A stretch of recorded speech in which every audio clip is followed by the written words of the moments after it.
In the summer of 2012, the Olympics were an incredible success, producing memorable moments, awe-inspiring spectacle, and creating heroes. The return of the Olympics to the UK was viewed by many as an opportunity to cement a sporting legacy for decades to come. But was the success of the London Olympics capitalised upon? Did 2012 prove to be the foundations of a sporting legacy? And were sports clubs given the opportunities and resources to inspire a generation? 6 years ago, London welcomed the world for the 2012 Olympic and Paralympic Games.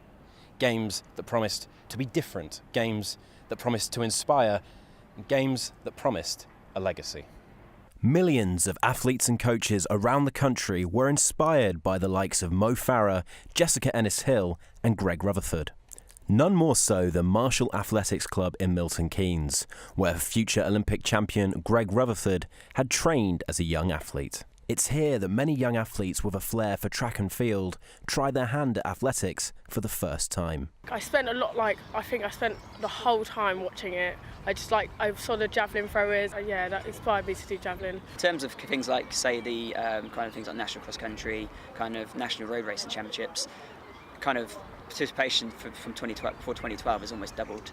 Despite only being 70 miles north of the Queen Elizabeth Olympic Park in East London, Marshall Athletics Club is a long way from the glitz and glamour of the Olympic Games. What we cover is a little bit of everything. I guess our traditional strengths have been in things like endurance and sprints, but we do cater for every event. And we're probably most famous for having Greg Rutherford as a World Olympic, European and Commonwealth champion in the long jump. I think due to the publicity of the Milton Keynes Athletics Club, there is still quite a lot of youngsters coming through, ranging from ages from 7 upwards. They do a Saturday club for 7 to 9 year olds, so the participation is coming in at a younger age, and obviously you've got the older athletes like myself who are still trying to compete. In 2005, when London won the Olympic bid, they did it with a clear message. This would not be Athens, this would not be Beijing. London would leave a lasting legacy in sports and in infrastructure. Quite a few of our group, probably I'd say 60-70% of our group now, were people who were inspired by 2012, who decided to start running, and from there on got the run habit, and then have started to now come through, and we've now got guys who just started after 2012 and who are now kind of in top 100, top 200 in the country. I think the effect of having Greg Rutherford winning the long jump had a very positive effect on the club, and I reckon we probably had 100, 150 extra youngsters coming along in the immediate aftermath. We're a big club, so I don't know quite how that sort of panned out in the following years, but certainly there was an immediate boost on membership. In the aftermath of Greg Rutherford's Olympic success, a grant was provided by the National Lottery for a small clubhouse. But promises of further investment, including a second track to cope with demand, have yet to be fulfilled. We did have the National Lottery people. Sport England actually came along for a celebration of Greg's success in the immediate aftermath, and we talked to them about having an indoor facility here, and we spent a lot of time talking to them. They were very enthusiastic about it, and unfortunately the campus, which is where we're based, were very negative until actually quite recently. So we're still hopeful that we can get a Greg Rutherford indoor centre as a sort of permanent legacy of his achievements over the last 10 years. But it's going to take quite a lot of work to do that. It's here at the Queen Elizabeth Olympic Park that the eyes of the world turned to London for 4 weeks of Olympic and Paralympic sport.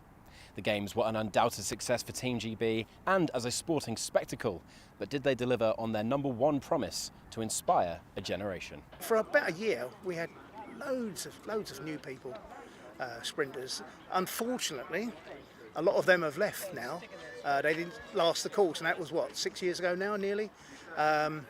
So we're back to probably where we were before the Olympics. Whilst the initial benefits of the Olympics were hard to ignore, in the long term it appears as if clubs like this have been forgotten. So you mentioned the word legacy. It may have happened, but as we come a few years down the line, I'm not so sure. You know, and sport is so diverse now. I mean, I know lots of people that are into, like myself, I suppose, football, rugby.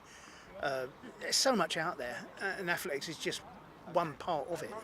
So it did last for a little while, but not long enough, not sustainable. At one level, it was a terrific aspiration, and the gap between an aspiration and what is delivered in detail will always vary. Given the scale of funds that was available and the initiatives that took place, have they had a lasting effect? And I think they have and will, but it's in a more subtle way. It's more that the standard of what is being delivered by the clubs, ourselves included, has improved because of the investment that took place at that time, and that will have a kind of trickle-down effect. So if you've got more coaches that know what they're doing in more events and are developing other coaches along the same model, that will have a domino effect that will last for, certainly several decades. At clubs like Marshall, no one would bemoan the amazing summer of sports that we had in 2012. But most coaches and athletes at a grassroots level would agree that more could have been done to inspire a generation. Nearly 6 years on from the Games, it's impossible to deny the impact the Olympics have had on London and on the UK as a whole. And although sporting participation may not have increased as expected, the Queen Elizabeth Olympic Park has rejuvenated this area of East London and ensures that everyone will remember London 2012.